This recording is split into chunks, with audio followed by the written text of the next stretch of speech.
You saw the title of the video. It's time to dissect and analyze what really turns Griffith on and the reasons why. What motivates him when it comes to the dark and dirty, and time to discover the real answer to Guts' original question to him. But in all honesty, this is actually a question that is brought up time and time again for a variety of reasons, and it's a sensible question to ask, seeing as though sexuality plays a huge role in every aspect of being a human being and can be a prime motivator in life. However, when it comes to the character of Griffith, though we have seen him be sexual numerous times, it is never the physicality or pure pleasure that has motivated it. Each and every time Griffith has laid the pipe, it has been an act of covering up a dark emotion, a display of dominance, or one of reluctance, all of which lead to a means to an end and aren't about the act of sex itself, to the point where you wonder if Griffith even enjoys sex at all. Is it just something that he does to further his conquests and goals, or to enact some ultimate vengeance? Well, let's get into it and figure it out to the best of our ability. When we first laid eyes upon Griffith, I think we all had the same reaction. Damn, that's a really pretty girl. Until we realized there's a big old penis there, whether it's drawn or not. Griffith is designed to have an elegant and easy on the eyes look to him, a gentle looking man who can also be harsh and cruel on the battlefield and make the strong decisions a leader has to. The antithesis of the gruff and standoffish battle-hardened warrior is the same type of look that our protagonist Guts has. Someone that you could display in front of an entire kingdom and have no question that he was a hero, with the long flowing hair, the lean athletic body, and it may seem like I'm simping for him a little bit, but I assure you I do have a point. Due to the way Griffith looks, at first glance you could say that he is very feminine. This combined with the affection he grows towards Guts, and Guts straight up asking him, well, I wouldn't blame you if at first you thought Griffith might be gay. But I don't believe that this is the case at all. Like I said, his design is meant to look more like a graceful, sophisticated, and even religious figure. If we look at an image of Jesus, for example, he's supposed to look like a gentle person and somebody that you could come to in need, who would take you in, but also harbors that ultimate authority. I wouldn't even be surprised if Griffith specifically kept himself looking as lean and presentable as possible in anticipation for introducing himself to nobles and climbing his way up that social ladder. A beast on the battlefield and a gentleman in the kingdom. It may seem more feminine, but it doesn't play into his sexuality. Then we also have Griffith's affection for Guts. Without recounting the entire story of Berserk, it's no question that Guts was the only person that Griffith began to care about so much that he would throw himself into incredible danger for Guts' sake alone. That having Guts leave his grasp would send him into an extremely existential crisis. While it's true that Griffith's feeling towards Guts are the closest that we've ever seen him come to love, which is also why his eventual hatred was so strong. But I attribute Griffith's love for Guts more along the lines of a parent-child type love, and let me tell you what I mean. Griffith sees the potential in Guts, and he gives Guts the direction and guidance for him to utilize it to the best of his ability. Not just to help Griffith, but it also helps Guts himself come into his own as a person and as a soldier. It's not unlike a parent giving leadership and an overview to their child's life, while at the same time putting their child in the best position to grow into their own person. And if you want to see all of the Band of the Hawk as his kids, well then Guts was certainly his favorite. Guts leaving the Band of the Hawk was kind of like the moment where a child stands on equal footing as the parent and doesn't need them anymore, coming into their own and going on their own path in life instead of just following in their father's footsteps. Griffith's defeat and forced admission that Guts had become independent and outgrown him threw away the dynamic that Griffith had so forcefully cemented in his mind between them. Now look, I know the Guts and Griffith relationship is more complex than this as well, but I'm just illustrating why I think Griffith is not gay. But I also don't think he's really straight either, and I'll get to that. But the parent-child dynamic goes even further for a few reasons. Number one, and the most in-your-face example, is that in Griffith's vision of a potential future where the eclipse did not happen, he lives with Casca peacefully and they have a child playing outside, a child that they call Guts, pretty much showing how Griffith viewed him. And the irony that eventually Griffith winds up fusing into the same body as Guts' child, essentially flipping the dynamic, and now Griffith becomes essentially Guts' actual child. It's a fucked up family, that's for sure. Casca, Guts, Griffith, they're forever entwined. But today we're here to see what makes Griffy get Stiffy, so let's keep going.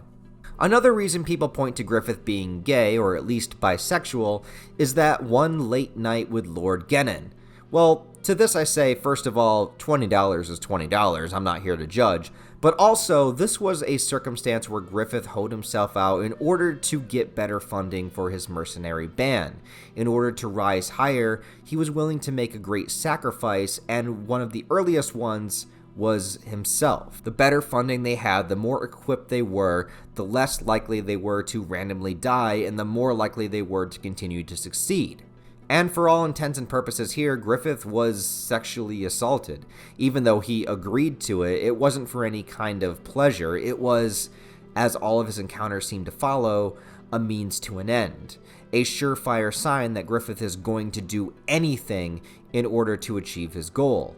And one of the most cathartic moments is when Griffith does rise to a level where Gennon then becomes an obstacle. He slays him with no mercy, stating both times that Gennon was just a stone in his path that he needed to walk over.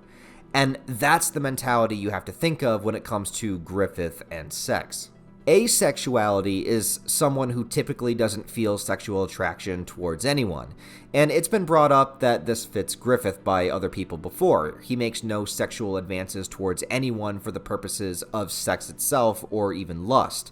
However, we need to talk about Griffith and Charlotte. Princess Charlotte was infatuated with Griffith from the get-go, not the least of which is all I mentioned before about his elegant persona and prowess and status from his ventures in the Band of the Hawk. Griffith made efforts to smooth talk and get close with the princess as much as he could, but for specific reasons, as it got him ever closer to perhaps getting his own throne one of these days. When Griffith sneaks into the princess's chambers and takes her virginity, and not just that, but throws her on the bed and takes her straight to goddamn Pound Town, well, he was deliberately using how she felt about him to persuade her into sex. Sex he only wanted to have to fully win her over that much quicker and to get out his frustration over Guts leaving the Band of the Hawk. He was here simply because he knew that she would sleep with him and that he needed to feel that sense of power and dominance that he had just lost with Guts. He went to a person that he knew without a shadow of a doubt would submit to him and would lead him closer to his ultimate goal. Charlotte is certainly a victim here, but it is my belief that what turned Griffith on to the point of getting hard enough to perform, it was him knowing that he had that power over her. The sex here was a power play, not unlike the other unfortunate one that I will have to mention, but that is the key to Griffith's true sexuality if he does indeed have one. There is also a term called sexual narcissism that I think is close to what we would categorize Griffith in, but not quite him. But one of the attributes of a sexual narcissist is being willing to deceive or manipulate somebody into having sex with you and not feeling bad about it. But most of what I researched about this term also states that it's sex itself that's the goal. It's about the physicality. And for Griffith, I don't think that's the case. It's all about that feeling of superiority, that he deserves it because of what he's accomplished to get to the point to even have access to it. He believes that he deserves that princess poon on the very principle that he's built himself up to his current level. There's also a term called gray sexual, which is kind of like being asexual but leans towards being sex neutral, as in you aren't repulsed by sex but you also don't have the drive to seek it out. You're just kind of in the middle. It's when you don't prioritize sex, nor do you view it as important to you at all. But the other interesting thing about gray sexual people, they tend to show their love and affection in specifically non-sexual or intimate ways. And even though I don't think Griffith's affection for Guts was romantic in any way, but if you chose to think about it, you could say that Griffith putting Guts on that pedestal of importance and allowing him to thrive within the Band of the Hawk could have been his way of showing Guts love without the physical intimacy. But I guess it's time that I also mention this, even though it's been gone over a bunch of times before. I don't think I need to dwell on it in this video, but the next time Griffith engages in a sexual act is, of course, the assault on Casca at the eclipse. And we know this as well was a power play. It had nothing to do with his sexual attraction, but instead was an act of vengeance and dominance, taking Casca back after seeing her with Guts. Also important to note that Griffith tried to get intimate with Casca even before the eclipse. The only reason being is that he had her under his thumb for so long, and then seeing her with Guts, seeing another thing that Guts took away from him, Griffith just wanted to take it back. Not that he ever even wanted Casca like that to begin with, but he knew that he didn't have to try. Griffith blamed Guts for ripping his dream away from him. Even if it was Griffith's choice to go bone the princess, he still blames Guts as he was directly resulting from the emotional damage Guts gave to him by leaving the Band of the Hawks. So for that, he wanted to take something away from Guts. The most important thing to Griffith was his dream, and Guts took it, and so Griffith wanted to take the most important thing to Guts. Griffith forces Guts to watch him commit the most horrible act imaginable to show Guts that he was beneath him, that anything Guts takes, Griffith can take back tenfold. Griffith completely embracing his innermost darkness and evil within a ceremony of blood, guts, and vengeance. It seems clear enough to me that a means to an end are the only reasons Griffith engages in any sexual activity. Not truly interested at all, but only one thing on his mind that entire time: his dream, his goal. Now, there is one more moment where it is implied that Griffith had sex. In one of the more recent chapters, it's stated that Charlotte wanted some alone time with her soon-to-be husband, and Griffith obliges. It then cuts to a nighttime scene where Griffith is sitting on the window ledge, and Charlotte, who is sound asleep, assuming from a good cheek-clapping session. Here, it's not as though Griffith had anything to gain necessarily from the interaction, but perhaps it is just him going through the motions of what's expected from his human persona. Keep the princess happy, keep her engaged, keep her infatuated with him, all that kind of stuff. And if that means giving her some orgasms here and again, well, that's what he'll do. But I can imagine that he himself was truly emotionless the entire time. Out of all the characters in Berserk, Griffith's sexuality is by far the most interesting to try to lock down and analyze, and I still can't find a specific technical term to fully explain it. If you guys happen to know one, put it down in the comments, because I would be really curious to see how it relates to him and to his fetish of dominance.